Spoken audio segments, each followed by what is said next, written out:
Hey there, we're going to do a second video on something else that came up that was very interesting in researching the tax forms and filings of the American Red Cross. So I discovered a little company by the name of Boardman Indemnity Limited. What is that? It is a Class 1 insurance company in Bermuda. Class 1 means that the company can only insure its owner and any owner associates. That means all the money that flows in or out belongs to the owner. So who owns it? American Red Cross, 100%. So the numbers for 2016's fiscal year show that it had $33 million as share of total income and $199 million as share of year-end assets. And again, percentage of ownership was listed as 100. So then I immediately wondered, why Bermuda? Well, the main reason to that, or the main answer, is because there are zero corporate taxes in Bermuda. 85% of the GDP for Bermuda is financial services. Companies do this as an offshore account that gives them certain protections from taxes and privacy so that you and I cannot get the details on what happens to the money.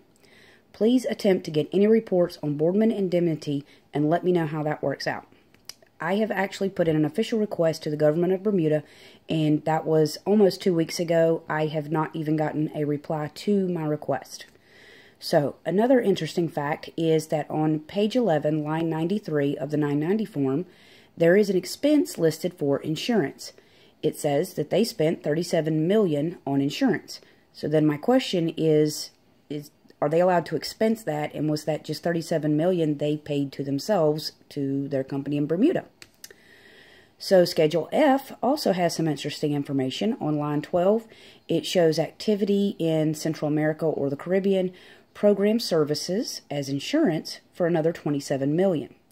So did they pay themselves another $27 million, and why does it appear as program services? This can provide no service to anyone other than the owners of the company. Line 10 and line 11 also show other investments they have in Europe of $16 million, and again in the Caribbean for another $821,000. So while they continue to beg us to donate, they have enough money floating around that they can just go invest it and be funneling it to Bermuda in their company. So you can also find that this company has a board of directors. It is listed on the Government of Bermuda's website, and it's very interesting. These board of directors include those people. These are the only people listed. The first two, you will see the initial CDP. That is because they work for or are partners in a company called Conyers Deal Pearman. So then the next three people are, you will also see ARC.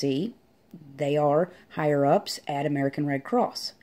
The very last board of director is listed as Codan Services.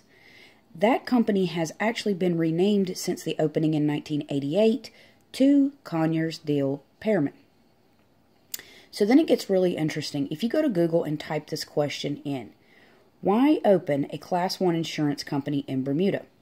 The third result that will come up in your search is nothing else than a PDF by Conyers Deal and Pearman, explaining all the financial perks to doing this and how they can set this up for you. So it is very interesting that all of this exists. The American taxpayers have a right to the tax information, but because this is located in Bermuda, we cannot see financial reports where the money goes after it gets to Bermuda. Now, the Red Cross did reply to me on one Facebook post after many that I asked them about this particular company. They explained that it had something to do with an AIDS crisis, blood that was contaminated back in the 80s, and that they were turned down for regular commercial insurance. Now, I did used to work in insurance, so I can tell you there were other options than just going to Bermuda to do this. So, you can decide for yourself whether or not this seems sketchy to you, or if it's on the up and up. They had no other choice after the HIV and AIDS problems back in the 1980s. If you've got any questions, please let me know. Thank you.